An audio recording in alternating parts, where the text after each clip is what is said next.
بسم اللہ الرحمن الرحیم۔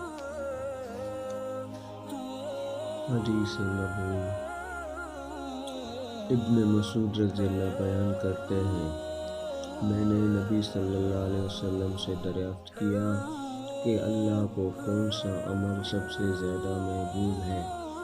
آپ صلی اللہ علیہ وسلم نے فرمایا، وقت پر نماز ادا کرنا۔